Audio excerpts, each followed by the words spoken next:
Hello everyone, welcome to my kitchen. My name is Michael. Today I'm going to show you how to make my favorite chocolate cake, and I'm going to show you how to make the chocolate buttercream frosting to go on it. So let's get started with our equipment. I've got two 9-inch pans here, and I've got some parchment paper, and I've got a little bit of a Sharpie here. And what I'm going to do to get ready for the pans, I wanted to show you how I cut these. There's different ways you can do this to cut your paper and things, but I just take it and just run it around the bottom, just like that, to draw me a little circle. And once I get that drawn like that, I'm going to take a pair of scissors and I'm going to cut inside the line, and that's going to compensate for that wall of that pan, and that way we'll get that paper to fit down in the bottom of that pan.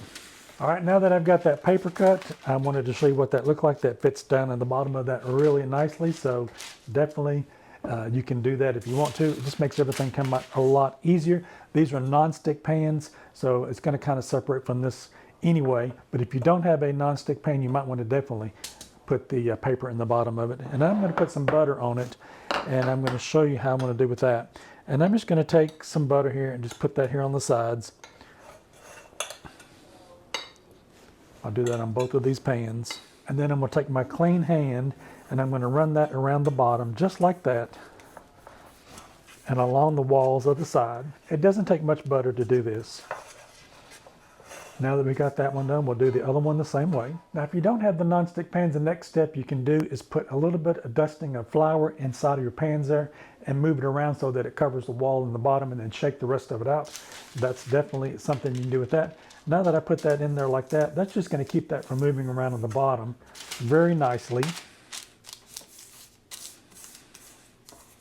And then I'm going to take what's left on my hand and I'm going to put it on the top of the paper. All right, we got our pans done now. I'm gonna go clean my hands up and we'll come back and we'll start with the ingredients. All right, we've got our pans ready to go now. I've got a large bowl here and I've got a strainer in the side of that. So I'm gonna use this as a sifter. If you've got one of the little handheld sifters, definitely get one of those. And we're gonna need another bowl that we'll use to put everything together once we get that started.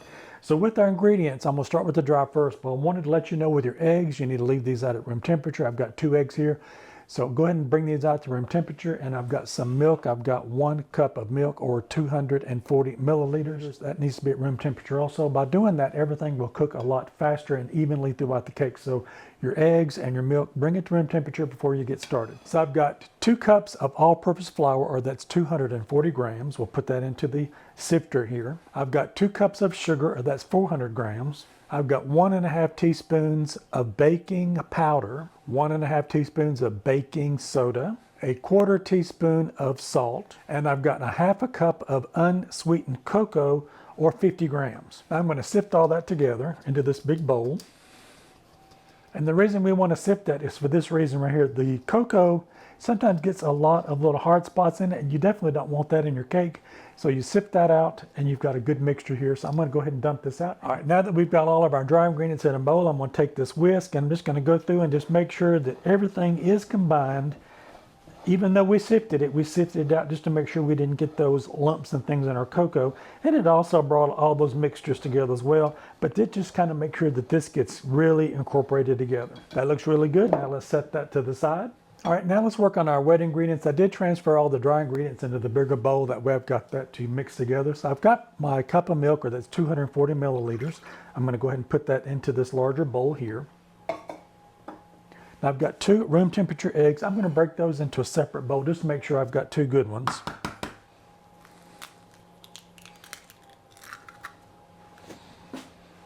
That's a really pretty egg there, so we'll go ahead and add that in.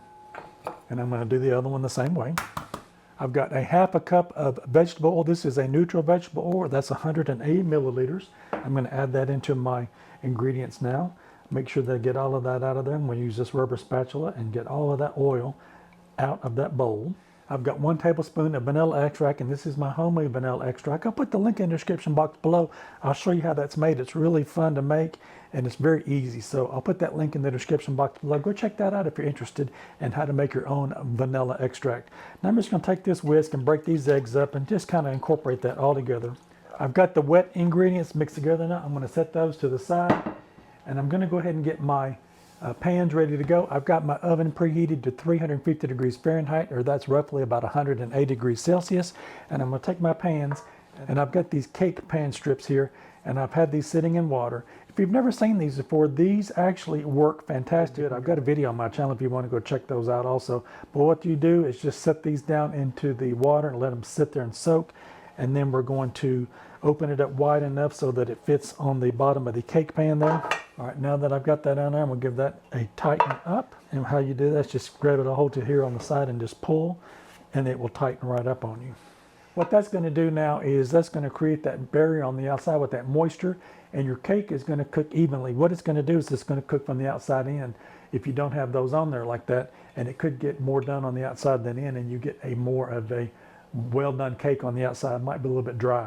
But with these strips, what this does is it makes the cake cook evenly, and it takes that moisture on the outside and keeps it cooler, and then the cake will cook evenly all the way through. So now that I've got that one fixed, I'm gonna go ahead and fix my other one. All right, now that we got those ready to go, we're gonna take our mixtures and we're gonna put them together just like this.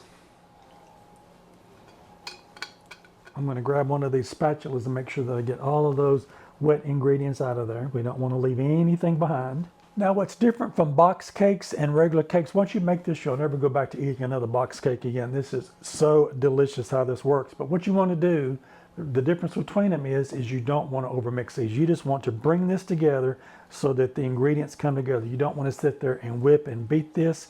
This will come together really nicely. And I've got another cup of water, or another 240 milliliters of water. That is boiling water. And I've got it over here in this kettle. And this batter will be a little bit more runny than what you might anticipate you might see in a cake batter from a box. So I'm just gonna bring that together. That looks pretty good. I'm gonna grab my other cup of water and I'll be right back. Now I've got that extra cup of water, or 240 milliliters, and I'm just gonna add that into the batter and give that in mix until it gets incorporated through. Like I said earlier, this is going to be a little on the runnier side, so don't be frightened when you see that. All right, I've got my batter put together now, and you can see the consistency of what that looks like. All right, so now I'm going to bring my cake pans over here, and what you want to do now is we want to evenly distribute this between both of those pans. You can weigh these if you want to. I just kind of eyeball it and just put these in so that it's evenly spaced in both of my pans here.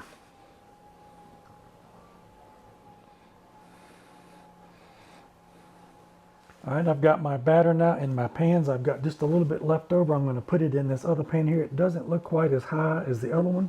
So let's just get all of that out of there and put that into the bottom of this one. All right, I've got all of my batter in my pans now. I've got my oven preheated, and I've got my rack set in there that I've got the lowest rack on about 1/3 of the way from the bottom, and that's where I'm going to put my cakes. You definitely want to keep a watch on these. These in my oven cook about 35 minutes, so between 30 to 40 minutes. Check on these. And if you don't have a convection oven, make sure you come in about halfway, turn your pans around so that they get evenly cooked on both sides. I do have a convection oven, and that does do pretty good on moving the air around there, but I still come in and turn the pans around on those. So keep a watch on these. When you stick a toothpick in it and it comes out clean, you know your cake is done at that point. I'll see you back when these are done. I am back, and my cake layers are done now. Mine did cook about 33 minutes. So again, everybody's oven is going to be a little bit differently. So check on those and see how that works. One of the things that I forgot to mention earlier about these cake strips is if you've ever baked a cake and you've had that domed effect to them when you pull them out of the oven, this will alleviate that problem from having that. Where you see how flat my cakes are, these cake strips have eliminated that dome on those, so you don't have that rise on your cake layers. So this is another one amenities of these cake strip that you can use for baking your cakes. So now we want to let these sit here on a wire rack for 10 to 15 minutes just to cool off a little bit. These have pulled away from the sides really well. And so I'm just going to let them cool down just a little bit. I'm going to turn them out onto a wire rack here in just a few minutes, and I'll come back and show you what that looks like. We want these now to come down to room temperature so we can frost these.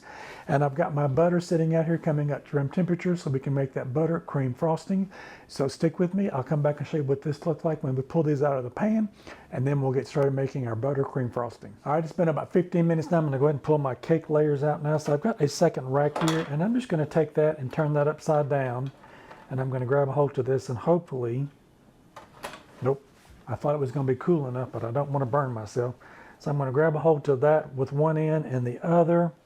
And we're going to be safe about this and just turn this over. And I'm going to do the same thing with this one. Look how nice and flat that is, if you can see that. I'll see if I can get that turned on the camera. That is what's so nice about these strips on that. You see that flat layer on the top of those? It's really nice to have that nice and flat. So I'll take this rack here. I'm gonna grab a hold of this other mitten here, and let's turn this over. Now that we've got those turned over, let's see if I can grab these and pull these up. And that come out of that really nicely. Let's do the other one, see if I can grab it without that extra thing. Those come out of there beautifully. All right, so now that we've got that, let's remove this parchment paper. If it's too hot to handle, grab yourself a knife and you can pull that off. There we go. Be really careful toward the end there. Let's grab this other one.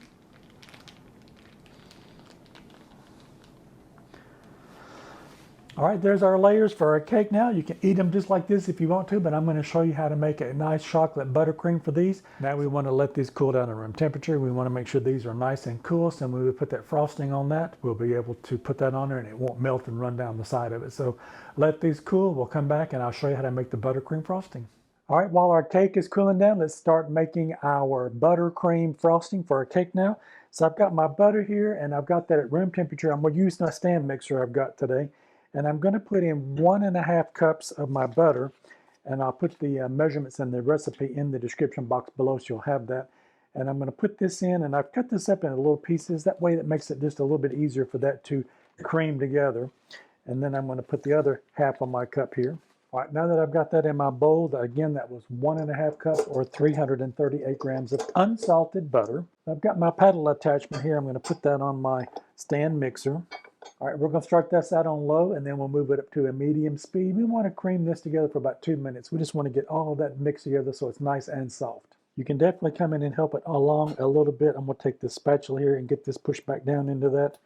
And just make sure that your butter is at room temperature. If you try to cream it while it's cold, it just will not work. Now that the butter's creamed together, I'm going to go ahead and add my 1/4 cup of my unsweetened cocoa, or that is 25 grams. And with that, I've got a 1/4 teaspoon of salt, and we'll put that in. And we're going to turn that back on and mix that for about a minute until it gets incorporated. We might have to push it down on the sides, back down in the bottom, but we'll look at that as it comes.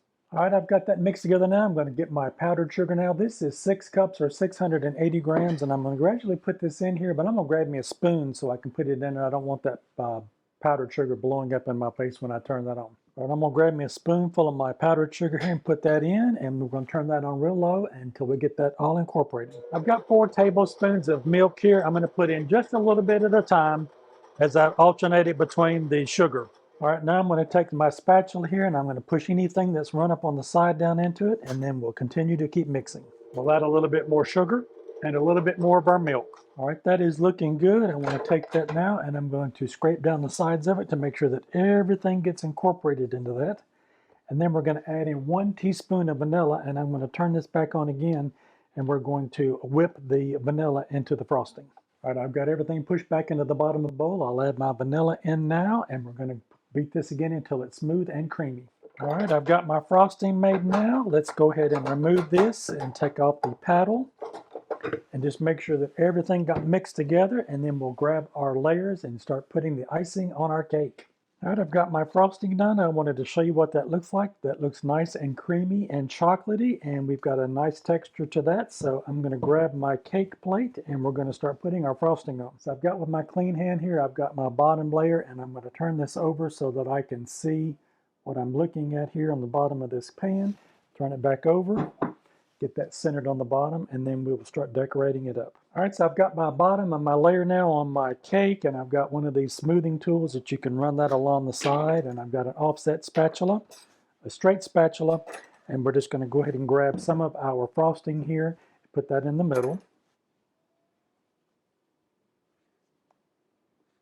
and start spreading that around. Let's grab a little bit more. We're not going to be stingy with this because we can always make some more if you have to. But this will be well enough to frost your cake. Now that we've got that middle layer on there, you can definitely put some of that fresh fruit on there. If you've watched any of my other videos where I've made jams and things, you can definitely take some of that and put between it. That is really good on these cakes as well. So let's go ahead and take this top piece here and we'll turn it over. And then we're going to align this up on this other piece here. And with those rings that we used on that cake pan, we've got a nice smooth top on here. You don't have to use one of those cutting tools that you've seen a lot of people maybe have used, where they take the wire rack and cut the top off of it. That completely eliminates that when you use those pans. All right, let's grab some more of our frosting and put it on the top. We'll grab some more and we'll start putting it on the sides. Now you can do what's called a crumb on a cake, and you can take that and you can go ahead and put that on the outside of the cake, and then you put it in the refrigerator to set up the butter back on your frosting. And once it's set like that, then you come back in with the finishing layer on the top.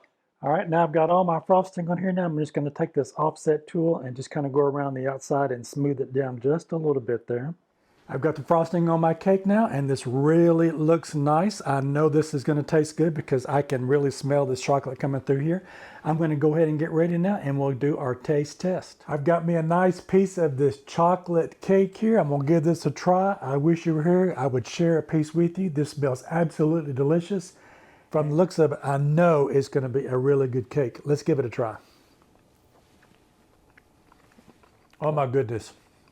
This cake is absolutely delicious. I know you're going to want to try this recipe. If you've always just bought the cake mixes in the box, definitely give this a try. You will never go back to buying the box cake mixes again. If you like this content, maybe you might consider giving me a thumbs up. I would really appreciate it. And while you're at it, maybe you might want to check out one of these other two videos over here on the side. You might find something else you like. Don't forget to like, share, and subscribe. Leave me a comment. Let me know what you think of this recipe when you try it. I definitely want to hear from you. And if you've got a similar recipe, definitely leave me a comment in the comment section. I'd love to hear from you on what you do different than this one. I'll see you in my next video. Bye-bye now.